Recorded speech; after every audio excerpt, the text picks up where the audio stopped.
All right. Hello, everyone. Give me 1 second. There we are. Welcome, everyone. Thank you for joining us for another negative space panel. We're here for an awesome one-on-one interview that Josh will get into in just a second. As usual, I got a few little announcements before we get started. I'm keep it super brief. We do have a fall 2022 competition right now, open to all writers and all genres, script writers. That is closing in 2 weeks for our regular deadline, so make sure you catch that. Our final deadline is December 9th. And as you all know, I'm sure you all have been following, we do have a negative space anthology that we're crowdfunding right now. We have about 10 days left on that campaign, just a little tiny bit left to make up in our goal. So make sure you go and support it. I'll put the link in the chat for everyone and make sure you share it with everyone. We have 15 amazing stories in there, 30 plus creators. And as I like to say, we have one mission that's very important to keep boosting and uplifting underrepresented voices in comics. So please go and support that. We have 9 days, 10 days, I think. Our final day is November 4th. So make sure you get that before. It's going to be an awesome book and it's going to look pretty on your bookshelf. So don't miss out. And that's all from me. So I will pass it over to Josh and he will take over and give us another amazing panel. Thanks again, Josh. Thanks, Noel. And thanks to everyone that's here. Welcome back. I am Josh, as he mentioned. So today we are going to be talking to Sarah Gailey about her journey as a creative, merging into the comic book world. Also a reminder, you feel free to ask questions as well. There's a Q&A function down there on the Zoom dashboard. Feel free to ask your questions. I'll get to them either when you ask them or save them for the end. But let's meet our guest. So Sarah Gailey is a Hugo Award-winning and best-selling author of speculative fiction, short stories, and essays. Their nonfiction has been published by dozens of venues internationally. Their fiction has been published in over 6 different languages. Their most recent novel, The Echo Wife, and first original comic book series with Boom Studios, Eat the Rich, are available now. You can find links to their work at sarahgailey.com and on social media at Gailey Frey. Sarah, welcome aboard. Hi, thank you so much for having me. I'm so dang excited to talk to you today. It's gonna be great. Thank you for taking the time to be here. So I want to start this with sort of the logical starting point, which was your starting point as a creative, and then we'll segue more into comics as we go. But I want to know if there was like a moment in your life where it like clicked that you were going to be a creative, you're going to be a storyteller. Like, was there something that just sort of like an epiphany moment for you where you realized that was what you had to do? I think I've always had this like very unsettlingly deep well of creative impulse, and for my entire life I feel like I was trying to figure out where to put it. I was one of those kids who kind of tried everything, searching for where this could go, where I could aim the fire hose, and have like everything not fall down around me. So I worked in theater for a long time. I did a lot of hand sewing and clothing design and painting, and all of that was a lot of fun, but none of it quite was the right aperture for the deluge that I was aiming. And in my time in the theater, I became friends with someone who was working on becoming a writer and writing a lot of short stories. And in reading and getting feedback on his short stories, I started to think I kind of want to try this. I found that my feedback really worked, and I thought I feel like I might know how to tell stories pretty well, not just on a prose level, but on a structural level. And I decided to try it, and I just have never stopped since. I sort of got started that first year. It's just long ago enough now that the exact number is slipping, but I wrote it's either 21 or 27 short stories in my first year. And then I just kept kind of escalating the pace and the volume and the word count and moving into different age levels and demographics that I was writing for, and then of course into different media too. Mm-hmm. You brought up a lot of things I want to get back to, but I want to also ask, when you set off writing, were you strictly doing it for the enjoyment of it, or were you trying to say something? What were you trying to accomplish by going down this writing path? I would be I would be such a liar if I told you that I really had goals when I started writing. I didn't think I was going to get published anywhere. I didn't really think much of myself as a writer. That friend who I mentioned who was a storyteller sort of gave me the impression that writing was not for me and that I wasn't good at it. And I kind of couldn't stop anyway, and so just kept writing, and one day said, I am gonna try and get this published. Why the hell not? Which obviously has worked out okay for me.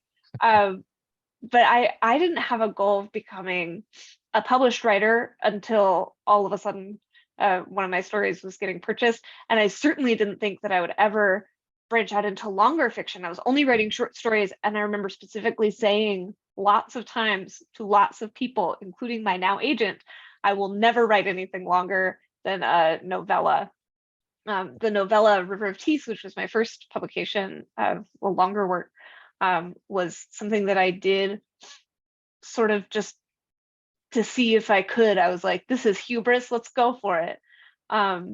It was during Lent, in a time in my life when I was observing Lent, and that year I think it was no sugar during Lent. Is either no sugar or no meat, and I was losing it, and I was like, why not? I'll have a little nervous breakdown, I'll write a whole novella. And at the time I was like, this is the limit, and of course this is never going to get published anywhere. And then that worked out differently than I thought. And it's kind of gone that way since. I just keep finding things. For the current thing right now, I will say it so that it's on record somewhere so people who I love can make fun of me later. My current thing right now is I'm never going to get into screenwriting. Seems way too hard. I don't think I have the skill. I don't think I'm up for it.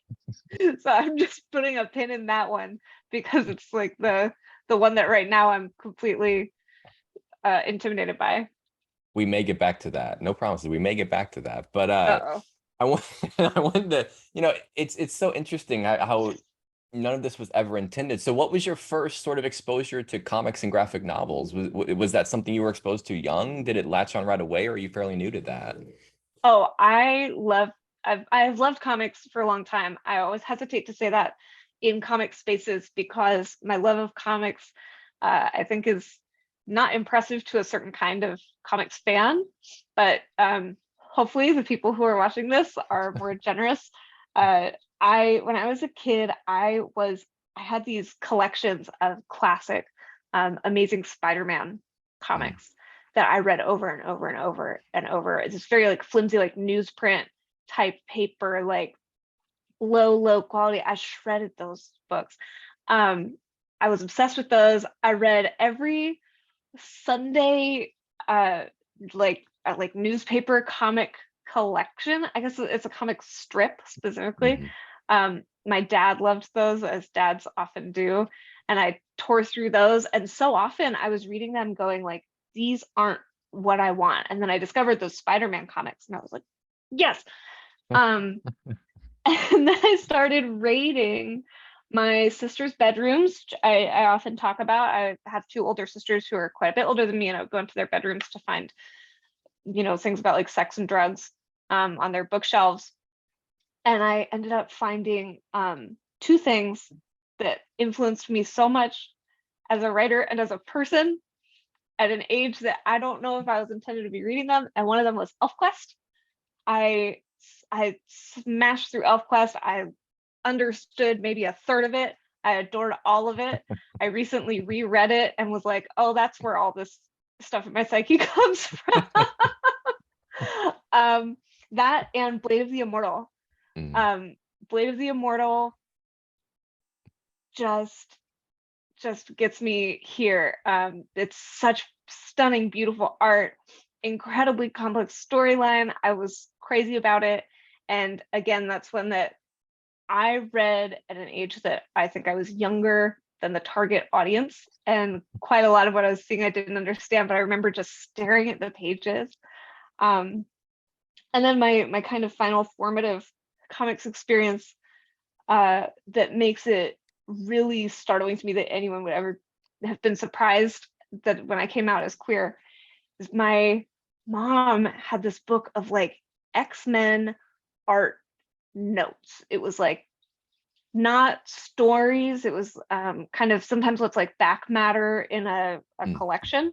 And it was just all that. It was all like character design and like costumes throughout the years and stuff like that. And I would go through and I would trace all the women. I would put a sheet of copy paper and I would very painstakingly trace the art and go, I love comics. That's all fantastic. So was that happening, like, just trying to get a sense of the time, was that happening before you had sort of gone down that writing road? Were you already Oh, enjoying? absolutely. Yeah, I didn't go down the writing road until I was an adult. I wrote some stories as a kid. As a teenager, I had the period of being like, I want to be a writer the same way I was like, I want to be a doctor. I want to be a lawyer. Like, I don't know, I'm trying to find purpose. Maybe this is it. But I wasn't thinking about story. I wasn't thinking about like getting invested in narrative. I was just looking for something to be. So this all happened.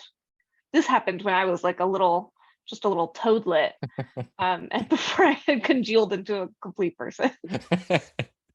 So were you like consuming comics from that point forward? Was it always something that you were reading and keeping up with and sort of exploring?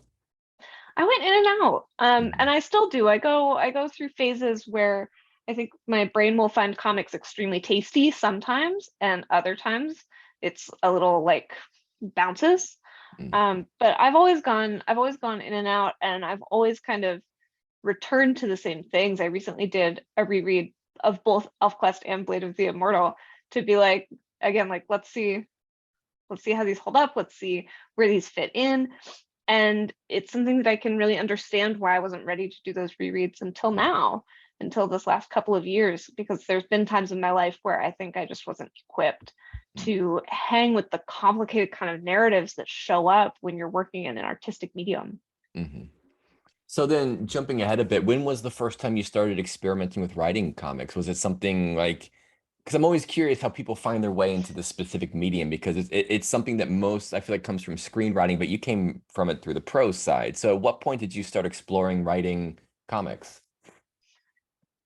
I will say that I, in fourth grade, had my kind of initiatory comics narrative experience with a one-page comic called The Adventures of the Purple Dog. It was kind of ahead of its time, and so my classmates didn't really vibe with it because, I think that they just weren't ready for what I was bringing to the table creatively. Um, and then I took a hiatus to grow and explore other projects. No, my real entry into the space of comics came with Boom, the publisher who I write with now. My first Boom editor, Matt, reached out to me and said basically, have you ever had any interest in writing comics? Would you want to pitch to us? This was, I think, right after River of Teeth came out, which is, it's a pulp western. It's very paced in a way that I think would read to a comics reader as legible for Mm. potential comics work. And so Matt got in touch, and I said, I guess I don't know if I'm quite have the chops. I don't know if I have the skill level that you would need. I don't have experience, and so I don't want to like lead you on thinking that you're getting a better writer than you are, but I'd love to talk to you more. And we had a lunch and chatted a bit. And then when I got home, a little while later, he sent me an email saying, hey, have you ever heard of the show Steven Universe? We're writing comics for Steven Universe. And if you have any interest in that show at all, I'd love to talk to you about it. I think your voice would be a good fit. And I screamed at the top of my lungs and tore my entire face off of my skull and flung it across the room. And then sent back a very hinged reply saying, why, yes, I have heard of Steven Universe and I would love to talk to you more. And that also was my first time writing for children. It was so Mhm. exciting. So my entry into writing comics was in one of the most challenging age groups to be writing for, in my opinion. And I got to kind of find my way through that IP, Mm. which was really great for me. For listeners who don't know, that's intellectual property. It's stories where you haven't come up with the characters in the universe, somebody else did, and so you're writing in that universe and for those characters. And that was such an incredible way to learn the ropes, Mhm. to find out how much I didn't know with kind of the structure of an existing universe to be working in before I started trying to develop my own original properties. There's so much to unpack there, and I can't wait to get back to so much of it. But I want to start with whenever you sort of had this call in this moment where you realized you're going to be writing comics, did you just kind of like, what was your approach to sort of learning the form? Did you just start reading a bunch of them? Did you look into any like resources to help teach you how to do it, or what was your approach to it? I first of all read a bunch of comics. I read specifically all the Steven Universe comics to get a really good feel for the voice and kind of the like depth is the wrong word because you can tell very deep stories to children, but there's a kind of density of subplot that readers can handle at different age levels. And so I needed to get a feel for what we were aiming for there, especially because adult fans of Steven Universe are going to be reading this too, but it's not for them, right? It's for children. It needs to be geared at children. It needs to have them in mind the entire way through, instead of being written for adults with the idea that kids can tag along. And so I read a lot of Boom comics, but I really dug in on the Steven Universe ones for that purpose. And then a peer of mine sent me her comic book script template that she uses, because I was like, how much information am I giving them? I'm not working directly with the artists on this IP. This isn't a thing where we're co-creating the way that I am on current properties. So how much do I tell them? How do I avoid, screwing that up? And then I finally sat down with a couple of comics writer friends and also an agent friend of mine who represents a lot of comics people.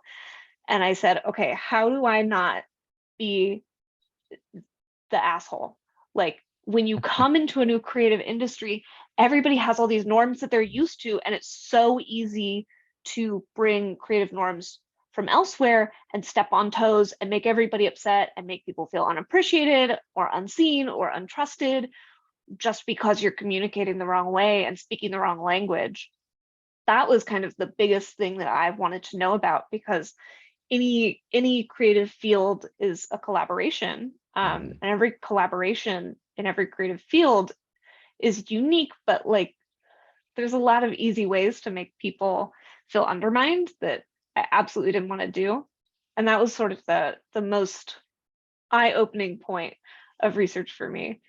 That, and just listening to comics writers, listening to their frustrations, listening to artists' frustrations, and trying to get a good handle on how to navigate the creative process of making a comic without accidentally stomping on anybody. And that's a good segue, because I was going to ask, we often talk about breaking in on these webinars to sort of give people an idea of the routes to go. And yours is interesting because you had already essentially broken in as a prose writer. You already had stuff out there. So now you had to like pivot to break into another industry. And I like what you're saying about how you wanted to make sure that you did that right. Like, because it is a separate world from traditional publishing. So yeah, I just wanted to point, I like how you pointed that out. So I want to talk about Eat the Rich. We'll get back to Steven Universe as well, but I want to make sure we get to Eat the Rich. Where did this idea come from? Like, how long have you been cultivating it? Because it's such a rich story and there's so much to it. It's such a satisfying read. Was it something that had been sort of brewing for a while? On a lot of levels, yes and no. I think I always feel like a liar when I say like, oh, I've been thinking about the story that you ended up reading for a long time, because it develops so much, even from pitch to first draft, and then from first draft to final draft. Tons of change happens on a really fundamental level. My editors especially collaborate with me on things like, how much do we need to be seeing this character? Where do we need to push things a little further? Where do we need to make this more about the interpersonal and less about the atmospheric? But the idea kind of like germinated, it was 2017 probably. I was working on Steven Universe for Boom. I developed a couple of different original concepts for them and sent them to my editor and basically said, which direction do we want to push more?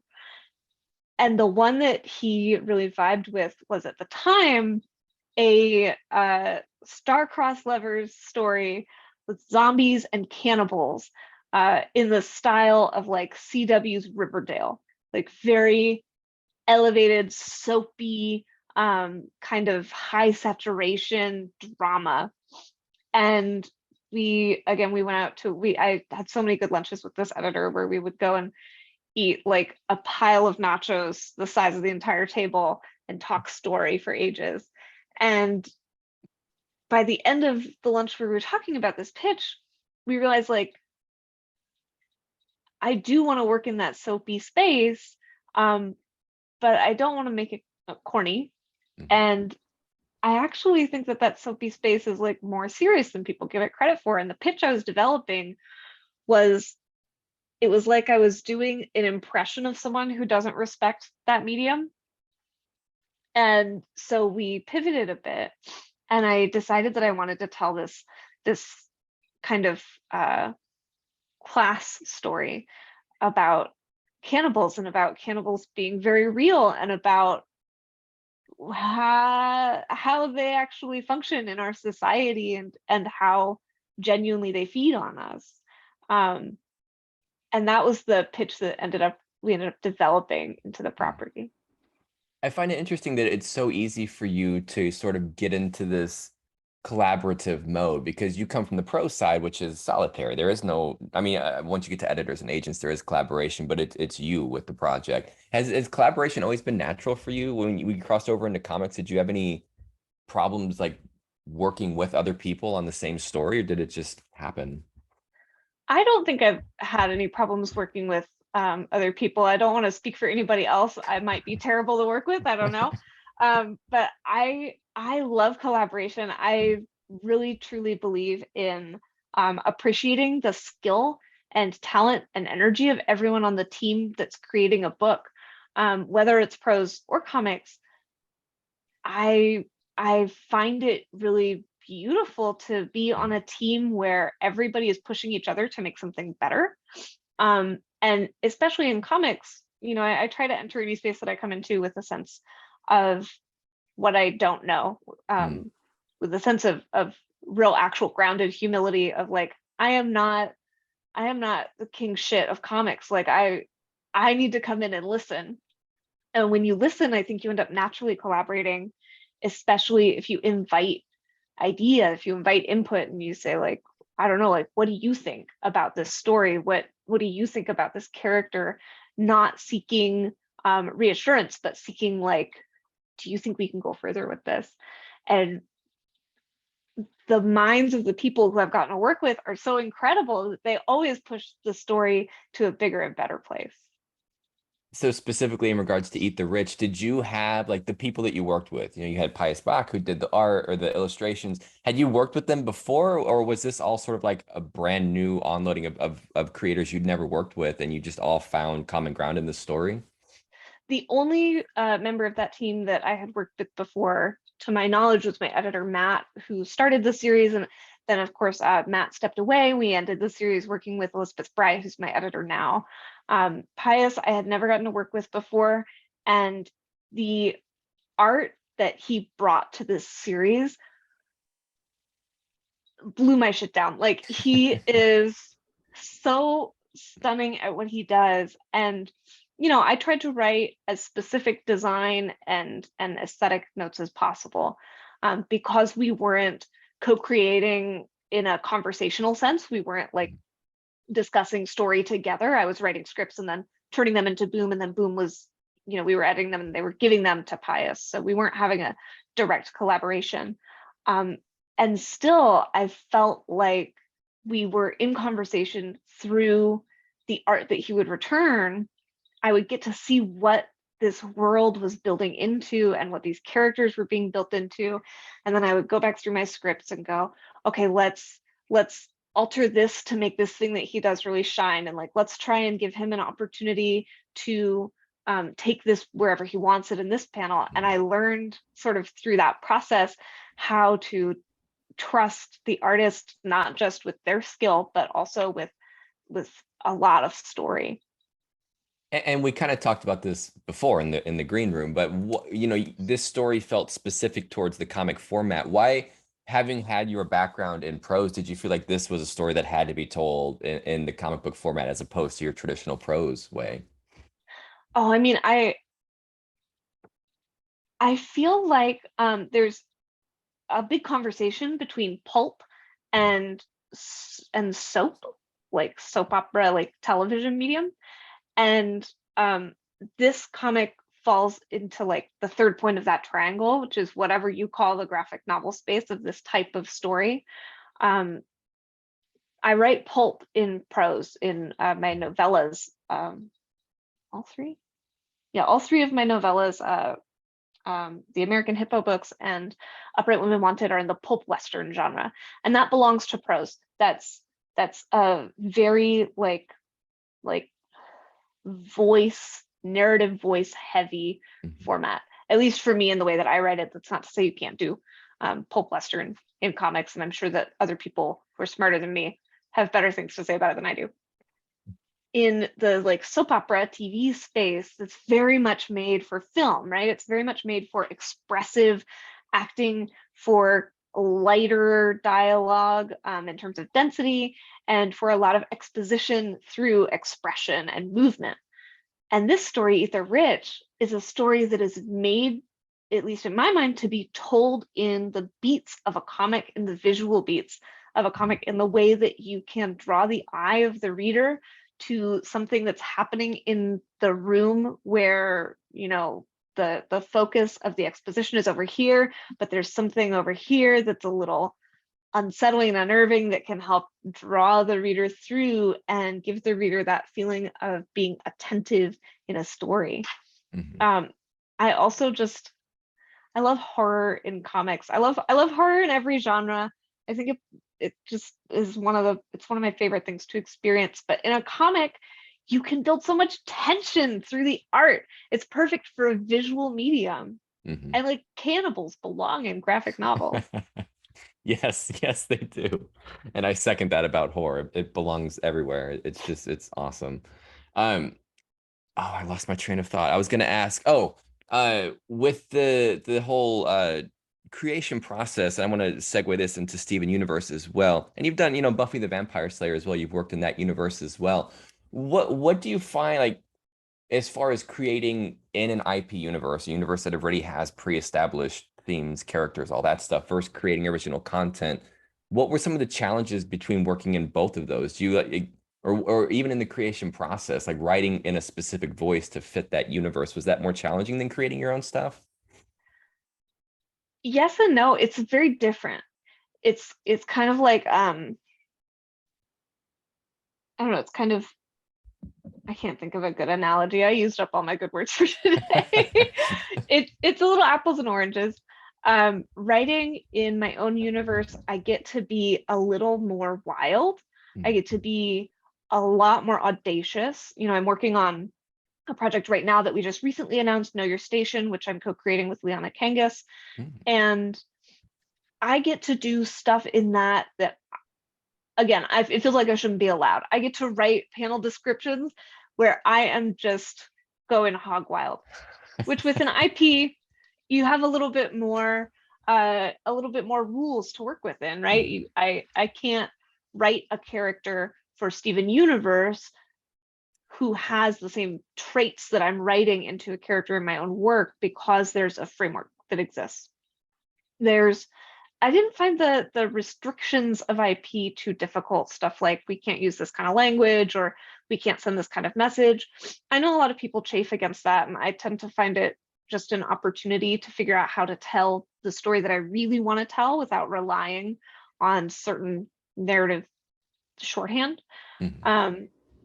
And the voice, I just find fun. I just have a great time with it. The hardest thing, I think, with Steven Universe was learning how to write for children. I was a little panicked. I was like, what do I have to say to kids? And my wonderful agent Dongwan said, just say the things that you wish people had said to you when you were a kid. When you look back at your life, what are the lessons you wish you learned young? And of course that like hit me right here. I was like, oh, oh no. But use that to build story and to get around that challenge.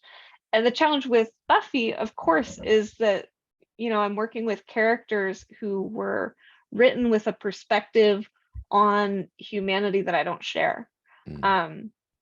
I was working with characters who were really designed to reflect a certain view of how people should interact, of who people should be, especially of like specific gender roles, and what makes a person good or bad. Mhm. And so when I started talking with Boom about working on Buffy, the big question that came up for me is, how can I make this character someone who I can work with in a narrative?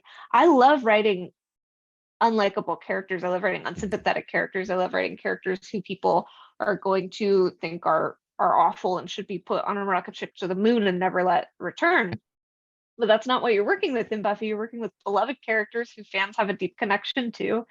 And I needed to figure out how to respect that connection and respect the original characters without recreating the issues that came up in the way that they were written in the original show. Mhm. And that was a tough one, but so healing and rewarding to get to the bottom of, because I ended up saying, what do I think? I'm working in a multiverse. The Buffy multiverse is like, you get to have all kinds of different realities. So I got to say, okay, this doesn't have to completely adhere to the original, but it has to stay true to these characters. So what care do I wish these characters had been shown at a formative part of their lives, like close to the end of like season 2, season 3, Mhm. that would have changed the trajectory of their development into adults? And that was like a soul nourishing thing to ask myself and to ask about these characters and to really give them the credit of having started out flawed the way we all start out flawed. Mm. I'm literally jotting down notes frantically over here because you keep bringing up such good things that I want to get back to. So you've talked about sort of the theme a lot, and like like what your agent said, write what you wish you would have heard when you were that age. And I'm always curious how creatives sort of navigate theme, because there's always that advice of don't preach to the reader, but there's also that want to impart something on the reader. So when you're writing, are you actively thinking, how does this fit with the theme, or does the theme just kind of happen naturally for you as you tell the story? It really depends on the age that I'm Mhm. writing to. I When I'm writing for children, as in Steven Universe, that's not quite preaching, but there is something that I'm trying to communicate directly. I'm trying to really look a young reader in the eye and say something like, hey, it's okay for your friends to feel sad and you Mhm. don't have to panic about that. Or it's okay to rest even when it feels like everything around you is happening too much all the time. That's okay to do. And trying to be a little more didactic with my young adult work. I really try to avoid being didactic. I think that part of the challenge of writing for young readers is that they are so aware of and repulsed by condescension. Mhm. And I'm never trying to say like, hey, I've got some wisdom for you, because like I don't have a lot of wisdom. I'm just some guy. Um, but I am, in my young adult work, I'm having a pretty direct conversation with the reader just about like, hey, like, who are we as people? Mm. And then in my adult work, I am absolutely never trying to give the reader a lesson or a takeaway. I am like so opposed to that. In my adult work, I'm saying, here is a story.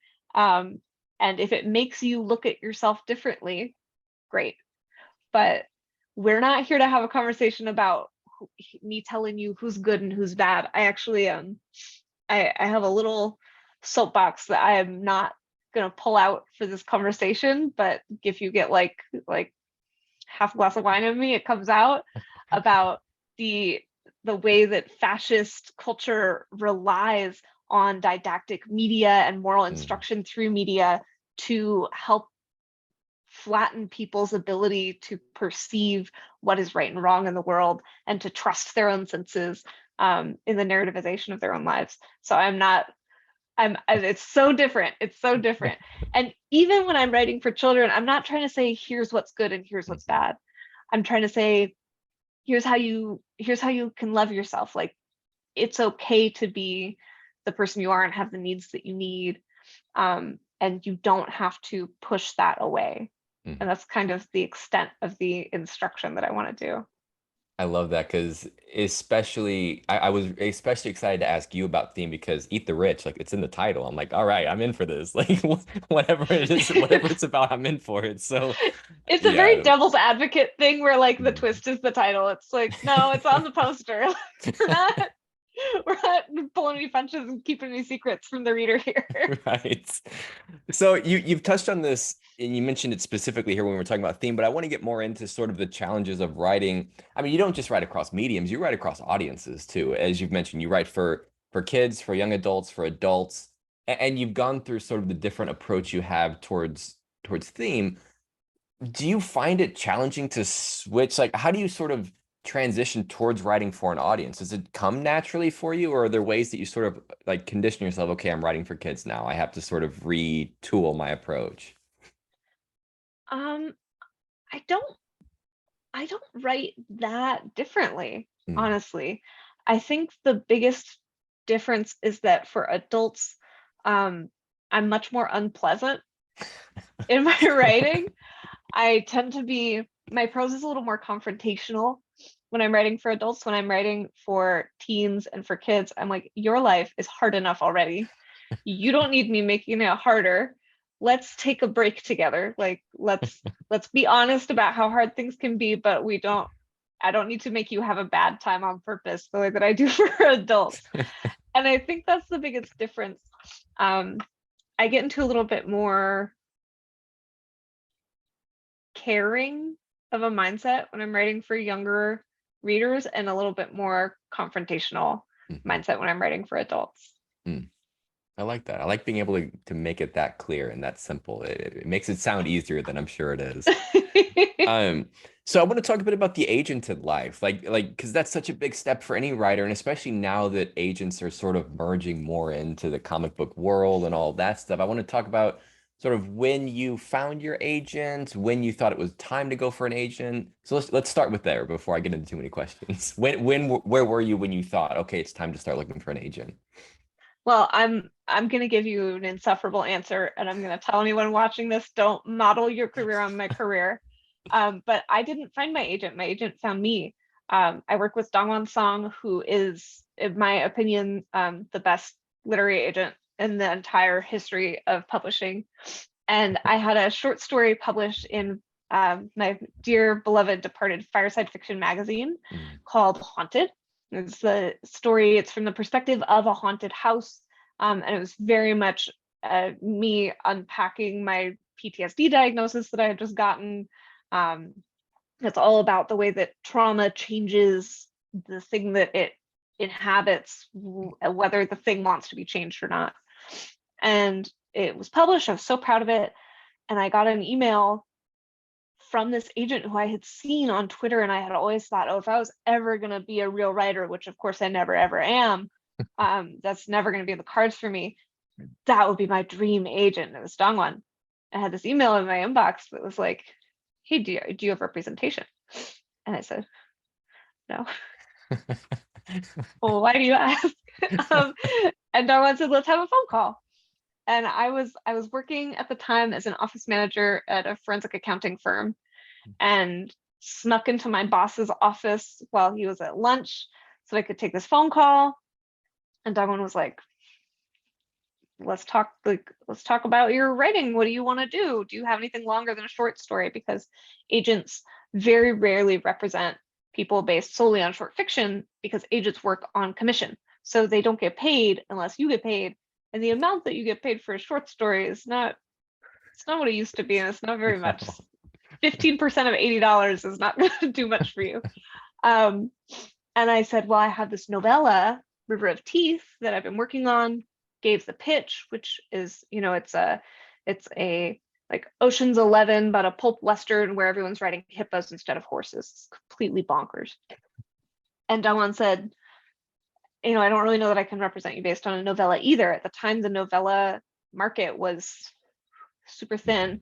Tor.com had just started acquiring and publishing novellas. And so the idea of representing someone based on a novella was not really in the water either. And Dongwon said, do you have any thoughts about noveling fiction? And I said, 100% no. My thoughts are, I'm never doing that shit. It is way too hard. Everyone I know who writes novels seems miserable 100% of the time. There is no chance in hell I'm ever doing that. But it was so nice talking to you. And someone went, okay, well, if you ever decide that you think you're capable of writing a novella or of writing a novel, let me know. In the meantime, I'd love to just look at your novella and tell you my thoughts on it. Which is like, that's the kind of person Dongwon is, right? Going way above and beyond for someone who's not promising to make them any money. So I sent River of Teeth, and Dongwon said, I'll have you notes in 2 weeks. And during that 2 weeks, I sat down at home, this little notebook, and I was like, come up with an idea for a novel because you could work with this person, figure it out. You just got to get there. And I came up during that time with the idea for Magic for Liars, my first novel, which is the pitch is magical school setting, a non-magical PI comes to solve a murder, and it's hard to figure out how to give the pitch without referring to a magical school that I have no fucking time for at this point. I keep looking over here because my little bookshelf is over here with my book, and it's like, are you going to tell me the answers? But I came up with that pitch. Dongwon read River of Teeth. We had another phone call. Dongwon said, here's my thoughts on River of Teeth. I said, cool. You remember how you asked if I had a novel pitch? Well, I happen to have one. And Dongwon said, great, I'd like to offer you a presentation. Let's work together. And that was how that started. We sold River of Teeth to Tor.com, anticipating fully that it would be kind of like a cute little soft launch into publishing. Like, no, the common wisdom at the time was nobody buys novellas. The novella length is weird. People don't know what to do with it. Obviously now the novella market has exploded. It's blossomed into this beautiful thing. People are working with the form. There's been a huge resurgence. We've got small presses putting out novellas too. And it's like, it's amazing. And that I was lucky enough to sort of hop on that wave just as it was starting. And so got to have the very different entrance into the world of publishing than what I think any of us expected. That's great. I second what you said about Dongwon. I've worked with him at Gotham Writers, and he's fantastic. So good for you. I'm glad that you have the dream agent. I'm curious, has that, because when you talk about your time with Boom, you talk about your editor there. Does your agent have any play in that, or is that strictly on you? Because they're indie, they're not through your agent, I assume. So how has having an agent affected your comic book writing, or has it? At first, Dongwon was not working with me very much on the comics because, again, it's not the field that Dongwon was very interested in pushing at the time, and also it was like there wasn't much to really do there. Like the contracts that I was working with were more boilerplate when I first started out. I didn't have really any leverage to negotiate because I was completely new here, right? So what am I going to come in and say you have to pay me more per page? Like, absolutely not. And so we sort of started out with Dongwon being a backstop. Like if I had any issues, I could take them to Dongwon, but we weren't going through Dongwon. At this point, all my comics work goes through Dongwon. They have become extremely literate in the world of comics publishing and are an incredible representative for my interests and the interests of my work as I work with Boom. Having an agent, for people who don't know, one of the big benefits there is that they do the negotiating while you're doing the creative collaboration. It's really difficult to negotiate and collaborate at the same time because negotiation requires some sense of remove and some sense of I can walk away if this doesn't work for me. And collaboration requires investment and a sense of like, yes, I really want to work with you. And so it's pretty difficult to say, I really want to work with you. If you don't give me as much money as I want, I'm not going to work with you. Like, it's hard to do that unless you're like a house cat. Which I am not. I'm a human person.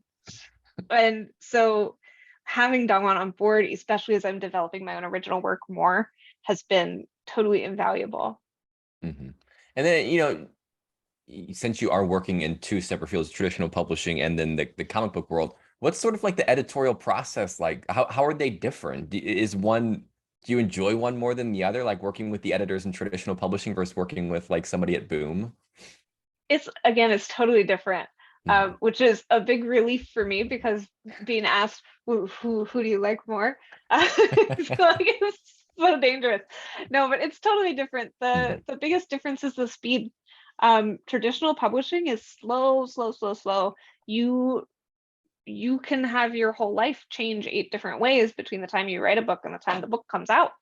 And the editorial process for traditional publishing is slower and a lot deeper. Like, at least for me, with my my editor Miriam Weinberg at Tor, who I work with on my my novels, our editorial process is that I will turn in a book and then she'll call me and say, let's find all the psychological damage in your little skull that made you make this choice, and this choice, and then figure out how we can make that psychological damage worse in the editing process.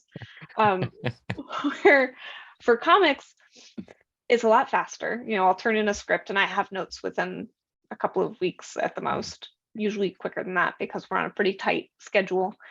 And my editor will say things like, how can we push this further in one panel? How can we layer in more tension into this one page?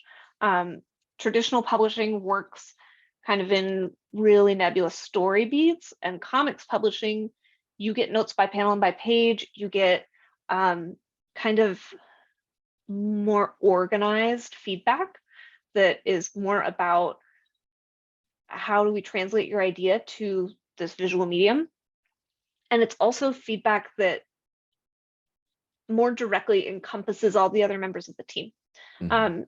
In comics and traditional publishing, you're not doing a solo process. I think Daniel Jose Older was talking about this the other day on Twitter, that it's always a collaboration. You're always working with a whole team. But in traditional publishing, this is one of the things that I was fortunately told not to get tripped up by in the switch into comics. In traditional publishing, the author is kind of the face of the book. The author is the person who sort of carries the book around and says, buy this, it's mine, right? We talk about, just like Home, my latest novel, and I say, this is by Sarah Gailey. I wrote this, please buy it. You talk about a comic, right? You talk about Eat the Rich. And I'm not holding this up and saying, I'm Sarah Gailey, I made this. I'm holding this up and I'm saying, I'm Sarah Gailey and I was part of the team that made this. We're all on the cover. We're all on the inside prominently. And the feedback process reflects that. The feedback process in traditional publishing is, hey, you're the author. This is your story. This is your project. You are going to change it in these ways. The comics feedback process says, hey, you're not communicating to the artist here the way they need to be communicated with. You're not giving the letterer what they need. The most granular little small version of this was the very first, I think it was the first issue of Eat the Rich. One of the points of feedback was, hey, go through and pick out which words are going to be in bold on the page for the letterer so that there's this amount of visual interest as the eye is moving across the page. The letterer can do that for you if you feel like you don't understand. And it was like a completely different way to think about the editorial process. It was like you're figuring out how to communicate what this visual is going to end up looking like, but you're working with a team who knows more than you do about the things you're communicating, which is part of why I've started in a lot of my scripts putting queries. I'll put queries for the letterer or for the artist to say, or for the colorist to say, what do you think the strongest way to do this is? Is this possible, this idea that I have, or is it going to fuck up what you're doing on the page? Which is something you don't really get to do in traditional publishing that I find really exciting. That's all so insightful. Thank you for sharing all that.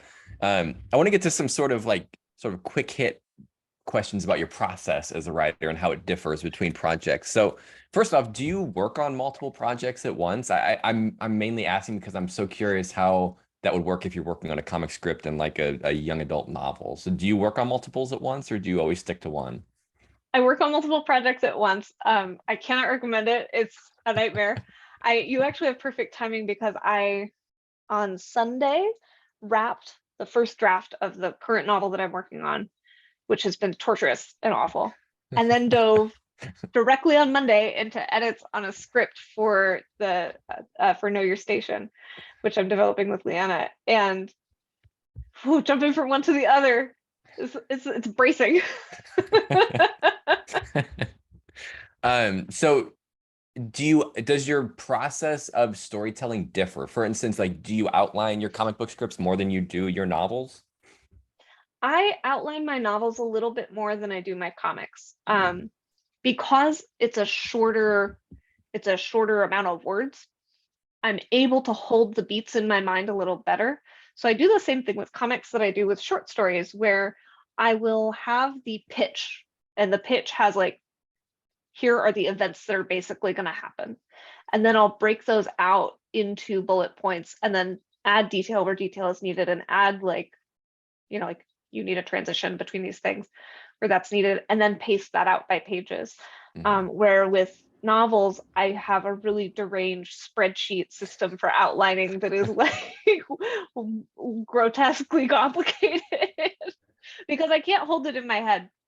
When I'm writing a comic script, I know where that comic script is going. I know where it's going to end, and I can keep that between these two ears while I'm writing. And with a novel, I absolutely can't. I will get so lost and so in the weeds. So you've touched on this already, and the original answer was no, you do not. But I'm curious if this has changed. Do you set goals for yourself as a writer? Like, because it sounds like most of the things you've gotten into, or I don't want to say happy accidents, but things that you were just like Steven Universe, you were a big fan of that. So when you got the chance, you're like, oh, this is great. Do you set goals for yourself now? Like, you want to write in a certain universe, there are places you want to get to, or are you just kind of taking it one step at a time?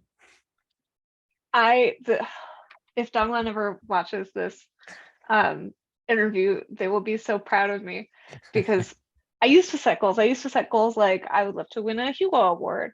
I would love to earn out my advances. I would love to make a bestseller list, that kind of stuff. And we had two big conversations, and one of them was Dongwan sat down with me and was like, first of all, you need to know what goals you do and don't have control over. Never make it a goal to hit a bestseller list. You have no control over that. Never make it a goal to win an award. That you have nothing to do with that. And setting goals that you have nothing to do with will drive you crazy. Great advice. Took it right away. No problem. And then Dongwan later was like, okay, but you need to let go of all your goals, because you're reaching a point in your career where the goals that are left to you are ones that will either would require you to turn your career upside down, like I want to quit writing and go become an emu farmer, or they're all out of your control at this point, and you need to focus on your craft and just focus on writing what you want to write. Because if you write to try and reach goals and you don't reach those goals, you're going to think that you failed. And if you write trying to write what you think you need to be writing, and nobody reads it, you'll feel like you succeeded. And it gave me an apocalyptic emotional meltdown. I was like sobbing into a margarita, like, how is that possible? But figuring out how to do it, letting go of those goals, has, I think, kept me from having a complete psychological collapse in the last few years. It sounds like every conversation you have with Dongwan is like game changing. Like, it always sounds like there's such good things coming out of these conversations. Absolutely. I trust Dongwan with my life and career completely. And they get really mad when I say that they taught me everything I know, but they're not here right now, so I'll say it. Next question. How do you prioritize what you have to work on? Like you said, you just wrapped one up and you're moving on to another one. Is it all deadlines, or is it sort of where your headspace is at the time? It's a little of both. Again, this is a perfect example right now, because I ended up turning in my revision on this script for Know Your Station 2 days later than we had originally discussed. I was so close to finishing the novel, and I contacted my editor and said, do we have any space? Like, tell me if this will screw up anyone else's schedule. I'll make it happen. And she said, no, we have plenty of time. So I took that extra couple days to finish the novel and take advantage of the momentum and of my brain being in that spot. But my deadlines are a big guide for what I'm working on. And that's really working more in comics that's impacted my writing capacity for prose. It slowed me down a little bit in other places in a way that I'm really excited and happy about, because I tend to write really fast. And as a result, I don't get to marinate in the story as long as I think I ought to. Writing the novel I've been writing now has been a totally different experience, because I kept stepping away, working on comics, working on other projects, working on nonfiction, and then coming back with, a whole new brain, a whole new idea about what the story was that I wanted to tell. And you've mentioned it a few times now, so I'm just going to ask, what Know Your Station? What can you tell us anything about it? Yes. Oh, I'm so excited that you're asking about that. So Know Your Station is my next original comic series with Boom. It is about a space station that the billionaires of Earth have escaped to try and get away from climate crisis. And of course, a space station needs a huge amount of staff and labor to support its function. When the billionaires start being mysteriously and horrifically murdered, the station security liaison has to simultaneously try and kick her pretty serious drug habit and figure out how to solve a murder for the first time. The series really asks the question, is it bad if that happens? I'm co-creating it with Liana Kangas, who currently has a run of comics coming out called True Cult, and is a super genius, incredible artist.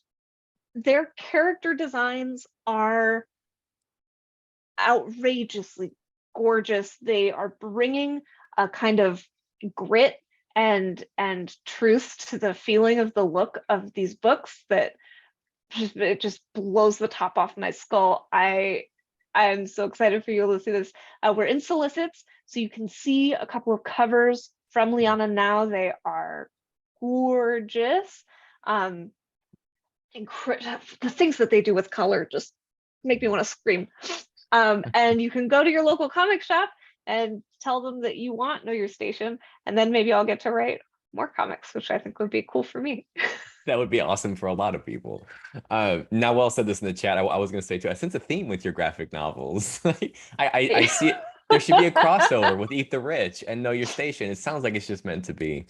But so we're out of time, which is sad because I have so many other things I wanted to ask you. But before I close this out, I want to give you a chance to promote things. You've already shown some books, but if you have more things to show, tell people where they can find you, all that good stuff.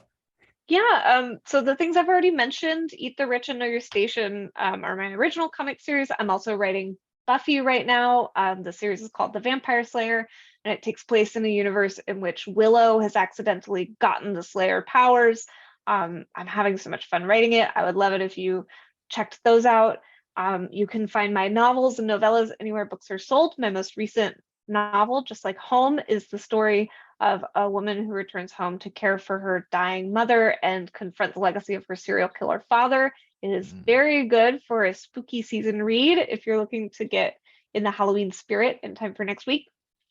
And you can find everything else on my website, www.sarahgailey.com. I have tons of short fiction, I have tons of nonfiction, I have a newsletter where we have a great time talking about books and writing and recipes and all kinds of good stuff. So if you go to my website, you'll find everything that I've ever created, and hopefully you will spend money on it. That's right. Awesome. Sarah, thank you so much for spending some time with us. This was such a great discussion. I really appreciate it.